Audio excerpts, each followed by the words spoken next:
स्वागत है आप सभी लोगों का मेरे चैनल साइंस टू टेक्नोलॉजी में। मैं अनुपम विपुल आप सभी लोगों का स्वागत करता हूं आज के शो रॉकेट मंडे में। आज हम लोग बात करेंगे रॉकेट फ्यूल इंजेक्टर्स के बारे में या प्रोपेलेंट इंजेक्टर्स के बारे में। तो आइए समझते हैं। तो समझिए ये एक ऐसा चीज़ है जो थोड़ा सा मतलब मिक्सचर वाला काम करता है। इसका काम है फ्यूल और ऑक्सीडाइजर, चाहे वो आपका कुछ भी हो, चाहे वो मीथेन हो, किरोसिन हो, हाइड्रोजन हो, इसको और ऑक्सीजन को मिक्स करना रहता है बर्न करने से पहले। ये बात समझना ज़रूरी है, बर्न करने से पहले ये करना होता है। और अगर ये सही से अपना काम करता है तो कंबस्चन में स्टेबिलिटी आती है। अगर आप ध्यान देते होंगे अपने घर में गैस का जो स्टोव है उसमें अगर सिलेंडर कम हो जाता है तो कई बार तो भक भक भक करके चलने लगता है, वो अनबैलेंस हो जाता है कंबस्चन। ये रॉकेट में भी होगा। अगर ये नोजल जो है मिक्सिंग का काम कर रहा है, ये मिक्सिंग का काम में अनबैलेंस हो गया तो रॉकेट इंजन सीधे ऊपर उड़ चला जाएगा। तो इसी कारण से इस पे बहुत ध्यान दिया जाता है। और प्लस कंट्रोल्स कंबस्चन एफिशिएंसी, यानी कि आपका कंबस्चन कितना एफिशिएंटली हो रहा है ये डायरेक्ट डिपेंड करता है। फ़र्क नहीं पड़ता कि आप 100% मतलब चाहिए जितना ऑक्सीजन चाहिए था डाल दिए, 100% जितना फ्यूल चाहिए था आप डाल दिए, अगर वो मिक्स ही नहीं हो रहा है तो बर्न नहीं हो पाएगा। तो ये समझना बेहद ज़रूरी। इसको मिक्स करना होता है। जैसे केक बनाने के लिए आप सारे इंग्रेडिएंट्स लेते हो, फिर उसका मिक्सिंग में भी टाइम देना पड़ता है ना। ये मिक्सिंग वाला काम ये लोग करते हैं, इंजेक्टर प्लेट्स। अगर ये इंजेक्टर नहीं ठीक से काम कर रहा है, फ़र्क नहीं पड़ता आपका टर्बो पंप कितना बढ़िया है, नोजल कितना बढ़िया है, इफिशिएंसी आएगी ही नहीं, क्योंकि यही फेल हो जा रहा है। तो ये केमिकल एनर्जी अगर निकालने का केमिकल रिएक्शन ही नहीं कर पा रहा है सही से तो लटक जाएंगे। और अगर ये अच्छे से मतलब काम किया होगा तो ये हॉटस्पॉट नहीं बनने देगा, क्योंकि इसका आप देखेंगे तो काफ़ी यूनिफॉर्म बनाया जाता है। बनाया इसलिए जाता है कि हर जगह एक जैसा टेम्परेचर रहे, कहीं ऐसा नहीं रहे कि बहुत ज़्यादा हो जाए बहुत कम हो जाए, क्योंकि उसी से ऑसिलेशन स्टार्ट होने लगता है। जैसे मान लीजिए अगर एक तरफ ज़्यादा फ्यूल आ गया, वहाँ टेम्परेचर बढ़ जाएगा, उससे एक्सपैंड करेगा, और वो एक्सपेंशन का जो शॉकवेव बनेगा वो साइड में भिड़ेगा, फिर बाउंस करेगा, ऐसे ऑसिलेशन डिंग डिंग डिंग डिंग होने लगेगा, जो कि पहले सैटर्न 5 के जो F1 इंजन में बार बार इंजन को बूम कर दे रहे थे। बार बार इंजन बना रहे थे, बूम हो जा रहा था। बाद में बता इसमें बैफल लगाना पड़े ताकि वो कंबस्चन इंस्टेबिलिटी को स्टेबलाइज किया जा सके। तो यही इसका काम होता है, केमिकल एनर्जी को निकालना सही तरीके से, ये इनका काम होता है। फिर बात करते हैं, इसमें 3 तरह के मेन मोड आते हैं। पहला मोड आता है लिक्विड लिक्विड, जैसे कि मान लीजिए सैटर्न 5 के बारे में अगर आप बात कर रहे हैं तो उसमें लिक्विड केरोसिन और लिक्विड ऑक्सीजन को मिलाया जा रहा था। तो उसके लिए जो आप नोजल इस्तेमाल करेंगे वो डिफरेंट होगा, क्योंकि आपको 2 लिक्विड को हैंडल करना है और उसको मिक्स करना है अच्छे से। मिक्स करना ही मेन तिकड़म वाला बात है। अच्छे से मिक्स नहीं हुआ, गए आप काम से, और इनफिशिएंटली मिक्स हो गया, और मतलब स्टेबल हो गया लेकिन इनफिशिएंटली मिक्स हो रहा है, आपका प्रोपेलेंट बर्बाद हो रहा है, आपको उतना माइलेज नहीं मिलेगा। तो वो केरोसिन लिक्विड ऑक्सीजन किया जा सकता है। फिर होता है लिक्विड और गैस। ये हो सकता है कि आपका लिक्विड ऑक्सीजन जैसे इस्तेमाल हो जाता है स्पेस शटल के इंजन में, यानी RS-25 में, और उसमें हाइड्रोजन गैसियस फॉर्म में रहता था। तो ऐसे केसेस में भी आपको अलग तरह का इंजेक्टर बनवाना पड़ेगा जो इस अनबैलेंस को मैनेज कर सके, अच्छे से मिक्स कर सके। और जो सबसे आसान होता है gas gas mixture. Gas gas के केस में जैसे कि रैप्टर इंजन में काम किया जा रहा है मीथेन और ऑक्सीजन। तो गैस इंजेक्टर जनरली ऐसा बना जाता है, हम लोग के एटमॉस्फेयर में जितना चीज़, जैसे वो LPG हो वो तो गैस पे चल रहा है ना, तो LPG हो, अमोनिया हो, ये सब के लिए जितने बर्नर्स होते हैं जिसमें इंजेक्टर लगाया जाता है, उसमें आप देखते होंगे स्वर्लिंग पैटर्न दिया जाता है ताकि वो बर्न अच्छे से कर सके। और अगर आप सही से काम करेंगे, सब चीज़ बैलेंस से करेंगे, आग कभी भी इंजेक्टर को छू नहीं पाएगा। इंजेक्टर से हमेशा थोड़ा दूरी पर रहेगा, और ये दूरी कंट्रोल किया जाता है, डिपेंड करता है आपका चेंबर कितना बड़ा है। ऐसा नहीं है आप बना चाहोगे चेंबर मतलब चेंबर वॉल यहाँ है और आपका आग 10 फीट आगे है, वैसा तो आप नहीं चाहोगे। आप चाहोगे कि मतलब इतना दूर रखो कि मतलब इंजेक्टर डैमेज ना हो, और इतना नज़दीक भी मत रखो कि ये मतलब इतना दूर भी मत कर दो कि चैम्बर बहुत बड़ा बनाना पड़ जाए, क्योंकि तब फिर मास का लॉस होने लगता है कि आपको बहुत भारी इंजन बनाना पड़ जाएगा उस चक्कर में। तो ये सब बैलेंस किया जाता है इसी चक्कर में, मोड को देख के कि क्या आप ईंधन इस्तेमाल कर रहे हैं, क्या वो गैस के स्टेज में कंबस्टन चेंबर में घुस रहा है कि लिक्विड के स्टेज में कंबस्टन चेंबर में घुस रहा है, और उसके हिसाब से बाकी सारे डिज़ाइन कॉम्प्लीमेंट किया जाता है। तो इसमें बहुत सारे डिज़ाइन हैं, लेकिन 2 डिज़ाइन अभी मार्केट में पूरा छाया हुआ है। उसमें एक डिज़ाइन है पिंटल इंजेक्टर। पिंटल इंजेक्टर मतलब समझिए कि इंजेक्टर है, एक बाहर से इंजेक्टर है, एक अंदर से ऑक्सीडाइज़र का इंजेक्टर है, उसमें एक अम्ब्रेला यूनिट जैसा, जैसे मशरूम जैसा यूनिट है, और ये पूरा स्प्रे करता है। अब इसमें तिगड़म ये है कि ये एक बड़ा यूनिट लगाया जाता है, मतलब आपका ये मर्लिन इंजन है उसमें एक बड़ा पिंटल इंजेक्टर लगाया जाता है। और वो इंजेक्टर में एक सबसे बड़ा फ़ायदा होता है कि इसमें आप कंट्रोल फंक्शन दे सकते हैं, यानी कि इंजेक्टर कम बेसी कर सकता है कि कितना फ्यूल और ऑक्सीडाइज़र वो डाल रहा है, ये कंट्रोल किया जा सकता है। इससे फ़ायदा होता है कि ये इंजन में थ्रॉटल जो है बहुत अच्छा मिल जाता है, क्योंकि जनरली आम इंजन में थ्रॉटल आपका आएगा टर्बो पंप के पास। यहाँ पे आप इंजन को डायरेक्टली कंट्रोल कर पा रहे हो, और इससे ये भी फ़ायदा होता है कि इससे सेफ शट डाउन करना, यानी कि इंजन खत्म हो गया, आपने मतलब इंजन को शट डाउन का कमांड दे दिया, लेकिन फ्यूल थोड़ा देर तक लीक करेगा, यानी पाइप में जितना फ्यूल रहेगा वो तो लटका ही रहेगा, क्योंकि वाल्व के बाद भी कोई ना कुछ पाइप रहता है, और तो वहाँ पे उस सबको कंट्रोल करने के लिए ये बहुत अच्छा रहता है, क्योंकि ये पीछे आ जाएगा, बंद कर देगा, सीधा सीधा फिजिकली बंद कर देगा।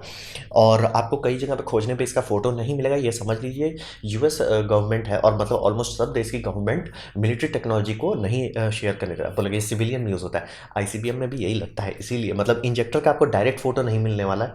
बहुत पुराने का हो, RS-25 का हो, F1 का हो, जो जो म्यूजियम में रखा है वो मिल जाएगा, और बहुत पुराना का ही मिलेगा। जनरली लेटेस्ट का आपको बहुत रेयरली, गलती से मान ली कोई फोटो खींच लिया तो बात अलग है, लेकिन जनरली उसको लीक होने नहीं दिया जाता है। तो ये बात समझना बहुत ज़रूरी है कि इसमें थ्रॉटल कंट्रोल बहुत अच्छा आता है। अब एग्जैक्टली कैसे थ्रॉटल कंट्रोल करते हैं वो स्पेसएक्स अपना रखा हुआ, और अगर वो बताना भी चाहें तो यूएस गवर्नमेंट बोलेगी ना जी ना, थोड़ा कंट्रोल मारिए वो। और मतलब मैंने नीचे वीडियो दे दिया एक बंदे का जो मतलब एक्चुअल इंजीनियर है, एक्चुअल डिज़ाइन कर रहा है रॉकेट, और उसमें उसको बार बार बता रहा है कि हम मैं बताना चाह रहा हूँ, लेकिन मुझे वो लाइसेंस के अंदर रहना पड़ेगा, जो मतलब गवर्नमेंट का रेगुलेशन है उसके अंदर रहना पड़ेगा, बस मुंह खोल के नहीं बता सकते। तो ये समझिए पिंटल इंजेक्टर काफ़ी पॉपुलर है, क्योंकि ये बहुत अच्छा कंट्रोल फंक्शन देता है, जहाँ पे आपको चाहिए नहीं, मेरे को थ्रॉटल पे ही सबसे ज़्यादा इंपॉर्टेंस है, ये बम बम काम करता है, और इसकी इफिशिएंसी भी काफ़ी अच्छी खासी होती है, और एक बड़ा रहने से मैन्युफैक्चरिंग भी थोड़ा आसान हो जाता है। ये पिंटल इंजेक्टर है जो स्पेसएक्स का करंट मास्टरपीस है। अब बात करते हैं कोएक्सियल स्वर्लिंग इंजेक्टर। तो कोएक्सियल स्वर्लिंग इंजेक्टर काफ़ी और लोग इस्तेमाल करते हैं, और ये जनरली मतलब आप इस्तेमाल किसी के लिए भी कर सकते हैं, लेकिन जनरली प्रेफर किया जाता है अगर आप लिक्विड गैस के साथ बात कर रहे हैं या गैस गैस के साथ बात कर रहे हैं, तो इससे बेटर आपको कुछ नहीं मिलेगा। जैसे कि ये RS-25 नासा का सैटर्न 5 बोल रहा हूँ, स्पेस शटल का इंजन में जो लगाया जाएगा और जिसे SLS में लगाया जाएगा, उसमें ये इंजेक्टर इस्तेमाल किया जाता है। और इसका सबसे बड़ा फायदा होता है कि इसको बनाना एक तौर से थोड़ा आसान रहता है, क्योंकि भले आपको खूब सारा यूनिट दिख रहा होगा, लेकिन इस सबको एक यूनिट के तौर पर बनाना, मतलब एक आपने बनाया उसे प्लेट में सोल्डर कर दिया, दूसरा बनाया प्लेट में सोल्डर कर दिया। और कोपनहेगन सब ऑर्बिटल जो लोग अपना रॉकेट बना रहे हैं वो इसी बेस पे अपना बना रहे हैं, इंजन बना रहे हैं, तो उन्होंने पूरा डिटेल दे दिया कि कैसे वो एक्चुअली बना रहे हैं। तो ये समझिए कि मल्टीपल यूनिट में ये रहता है कि मैन्युफैक्चरिंग आसान हो जाता है, क्योंकि मान लीजिए कोई फ़र्क नहीं पड़ने वाला, आपने मस्त मैथमेटिकल मॉडल का इस्तेमाल करके ये इंजेक्टर बनाएंगे, बम बम रहेगा, सब सही रहेगा, लेकिन अब इंजीनियर को दिए बनाने, वो बोला भैया ये हमसे नहीं बनेगा, तो आप लटक जाएंगे। इसीलिए ये लोग काफ़ी लोग प्रेफर करते हैं कोएक्सियल स्वर्लिंग इंजेक्टर। और इसका सबसे मेन तिगड़म होता है कि सेंटर से जो भी चीज़ आएगा उसे कभी भी पाइप में डायरेक्ट नहीं चलेगा, उसे हमेशा तिरछा छोड़ा जाएगा, और इससे वोर्टेक्स बनेगा, और ये वोर्टेक्स जो स्विलिंग होगी, इसलिए स्विलिंग कहा जाता है, कोएक्सियल होकर स्विलिंग करेगा, ये एक कोन बनाएगा, जैसे ही गैस यहाँ से निकलेगा वो कोन बन जाएगा, फैल जाएगा। अब फिर दूसरा स्वर्लिंग आएगा, जनरली सेंटर से ऑक्सीजन दिया जाता है, बाहर से फ्यूल दिया जाता है, ये दोनों कोन बन रहा है, और ये दोनों कोन इंटरसेक्ट ऐसे करता है। जैसे ही इंटरसेक्शन होता है, अगर दो लिक्विड का भी इस्तेमाल करें तो वहाँ एटमाइजेशन होने लगेगा, यानी जहाँ पे ये दो स्ट्रीम भिड़ रहा है, ये सीधा सीधा ये हो जाएगा, क्या बोलते हैं, मतलब छोटे छोटे ड्रॉपलेट्स में बन जाएगा। आप एक्चुअली वही चाहते हो अगर लिक्विड आप इस्तेमाल कर रहे हो। गैस सबसे बेस्ट होता है, इसीलिए रैप्टर में गैस इस्तेमाल किया जाता है, लिक्विड और गैस मैनेज किया जा सकता है कहीं कहीं केसेस में। तो वही इसका यही हिसाब है कि पूरा स्वर्ली करो ताकि एकदम मिक्सचर अच्छे से रहे, मिक्सचर जितना बढ़िया रहेगा उतना होमोजेनियस कंबस्चन होगा, यानी कि एकदम पूरा चेंबर एक जैसा टेम्परेचर पे रहेगा, रेडिएशन अच्छे से निकलेगा उससे, ताकि वो कूलिंग जैकेट है अच्छे से ओवरवेल में नहीं होगा। लेकिन मान लीजिए कि आप चेंबर बनाया और उसका एक साइड में जरूरत से ज़्यादा कंबस्चन होने लगा, तो वो साइड में छेद हो जाएगा कूलिंग होने के बावजूद, क्योंकि कूलिंग बनाया गया था कि ये सबको संभाल सके। अब वहाँ पे अगर एक जगह पे जरूरत से ज़्यादा फोकस करें, जिसे कहते हैं बर्न थ्रू, वो हो सकता है, इसीलिए ये सब मतलब इंजेक्टर पे काफ़ी मेहनत किया जाता है। और इसमें समझिए, इसमें कंट्रोल फंक्शन नहीं मिलेगा। पेंटेल में आपको कंट्रोल काफ़ी बम मिल जाएगा, यहाँ कंट्रोल नहीं मिलने वाला, आपके पास थ्रॉटल कहीं और लगाना पड़ेगा इंजन में, इसमें नहीं कर सकते। तो इसका दो अच्छा एग्जांपल है, जैसे कि नासा का RS-25 लिक्विड प्लस गैस को मैनेज कर रहा था, स्पेसएक्स का रैप्टर का जो है वो गैस गैस को मैनेज कर रहा है, और कोपेनहेगन सब ऑर्बिटल तो वो तो पूरा आपको बना बना के एक चीज़ दिखाएंगे, हम ये ऐसे बनाए ऐसे दिखा रहे हैं देखिए। तो ये दूसरा अभी मार्केट में काफ़ी पॉपुलर है। अब बात करते हैं, ये सारा चीज़ 3D प्रिंटिंग के कारण अब थोड़ा सा आम लोगों की दुनिया में आ रहा है। कारण ये है कि आप कुछ भी डिज़ाइन कर लीजिए, अगर उसे बनाया ही नहीं जा सकता कोई फ़र्क नहीं पड़ता। जैसे कहने को सब लोग कहते हैं ना, सी ड्रैगन रॉकेट, अरे उसको कोई बना ही नहीं सकता था, मतलब डिज़ाइन करने में क्या कुछ भी कर दो ना, डिज़ाइन करने का तो हम लोग स्टार वॉर्स डिज़ाइन करते आ रहे हैं, इसका मतलब नहीं है कि बना लेंगे। तो इंजीनियरिंग लिमिट होती है, मतलब साइंस तो काफ़ी ऊपर जा सकता है, इंजीनियरिंग लिमिट है। साइंस के हिसाब से तो हम लोग कब का फ्यूजन हो जाना चाहिए था, लेकिन इंजीनियरिंग नहीं पहुँचा वहाँ तक। तो वही देखिए कि ये स्पेस शटल का मेन इंजन का इंजेक्टर है, इसको एक बंदा आराम से लेथ पे टाइम लेके काम कर रहा है। इसमें बहुत टाइम लगता है ये सब बनाने में। मतलब ये बहुत बड़ा समस्या था ये F1 इंजन को बनाने के टाइम में, कि इंजेक्टर को मैनुअली बैठ के टाइम लेके कर रहे हैं। हाँ, उसी की मशीनिंग हो रही है, मतलब उसका मशीनिंग में बहुत टाइम लग सकता है। मतलब कोई बोल दे कि इंजेक्टर प्लेट, सिर्फ प्लेट का मशीनिंग में 1 महीना लग जाए, कोई बड़ी बात नहीं होने वाली। तो ये समझिए कि यहीं पे बहुत टाइम बर्बाद हो जाता है। तो इसी कारण से इस पार्ट को कहा जाता है टीडीएस, क्योंकि आप सोचिएगा कि हम कंप्यूटर में मॉडल कर लें, फाइनल डिज़ाइन बना लें, उससे फ़र्क नहीं पड़ने वाला, क्योंकि ये जो फ्लूइड डायनामिक्स है और जिस इन्वायरमेंट में है, कोई भी कंप्यूटर सिमुलेशन हम लोग का उतना एक्यूरेट नहीं बन पाया कि आप कंप्यूटर सिमुलेशन फाइनल डिज़ाइन। अभी ये होता है कंप्यूटर सिमुलेशन से हम लोग बस रफ आइडिया लेते हैं, फिर उसे बना के एक्चुअली टेस्ट किया जाता है, फिर उसको रिफाइन करते जाते हैं कि एक्चुअली हो कैसे रहा है, मतलब फीडबैक लेके किया जा रहा है। तो ये समझना बहुत ज़रूरी है कि इसे बहुत टीडियस ये सब काम है। और मतलब पहले जो बनाने का था वो तो मतलब लोग हार जाते थे कि भैया यही बनाने में लुट जाएंगे। अब थैंकफुली 3D प्रिंटर आ गया है, तो अब पूरा का पूरा इंजन मेटल 3D प्रिंट किया जा सकता है। तो इसमें नए नए इंजेक्टर के डिज़ाइन तुरंत टेस्ट किया जा सकता है। तो ये मैन्युफैक्चरिंग का हर्डल को थोड़ा सा बाईपास कर रहा है, और इसी कारण से रैप्टर इंजन इतना राजधानी स्पीड से बनाया गया। मतलब सोचिए स्पेसएक्स कंपनी कितनी बड़ी है, कितनी पुरानी है, कुछ नहीं है उसके पास, ना पैसा भी उतना नहीं है कि पैसा बह रहा है। तो वहाँ पे एक कंपनी कैसे आ गई और इतना भयानक इंजन को बना दिया और लॉन्च करने पे आ गई है। ऑब्वियसली ऑर्बिट अभी नहीं पहुंचे और टाइम लगने वाला ऑर्बिट पहुंचने में, लेकिन इंजन बन गया, रीलाइटेबल हो गया, मतलब रीइग्नाइट किया जा सकता है। और ये सारा काम मीथेन और ऑक्सीजन पे कर रहा है, जो कोई और कंपनी अभी तक पहुंची नहीं है। कैसे इतना स्पीड से हो गया?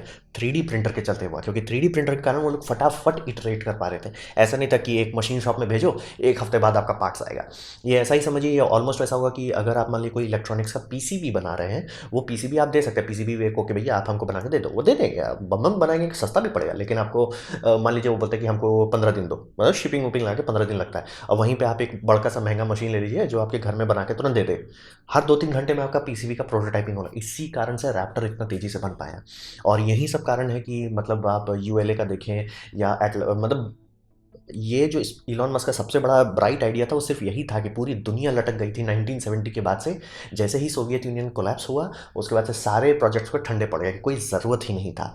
और वही उसका सबसे बड़ा था कि ये सब लोग 1970 के डिज़ाइन के आगे नहीं बढ़े हैं। यही जब स्पेस एक्स को समझ में आया कि ले तरीके सबके सब लटके हुए हैं, हम आगे बढ़ते हैं, तो देखिए देखते देखते वो कहाँ से कहाँ पहुँच गए। तो यही इसीलिए 3D प्रिंटिंग बहुत इंपॉर्टेंट है। एक बार जब हो जाए, ये बात समझना बेहद ज़रूरी नहीं कि 3D प्रिंटिंग से आप फाइनल बनाए, लेकिन आपका फाइनल डिज़ाइन आप 3D प्रिंटर से बहुत जल्दी पहुंच सकते हैं कि आपने डिज़ाइन कर लिया, बाद में आप मशीन शॉप में बोलोगे ये फाइनल डिज़ाइन है, फिर उसके लिए आप कस्टम जेग कस्टम रिग बना सकते हैं ताकि ये फटाफट किया जा सके। लेकिन 3D प्रिंटर काफ़ी इंपॉर्टेंट हो गया, और रैप्टर का डेवलपमेंट में बहुत बड़ा योगदान था 3D प्रिंटर का। और आने वाले टाइम में जितना ज़्यादा लोग 3D प्रिंटर का इस्तेमाल कर पाएंगे, बहुत अच्छा चांस है कि अच्छे अच्छे मतलब इंजेक्टर डिज़ाइन बनाया जा सके, क्योंकि डिज़ाइन तो बहुत ज़्यादा बनाया जा सके, इंजीनियरिंग कर ही नहीं पाए तो क्या होगा। और 3D प्रिंटर इस मामले में काफ़ी यूनिक साबित होने वाला है।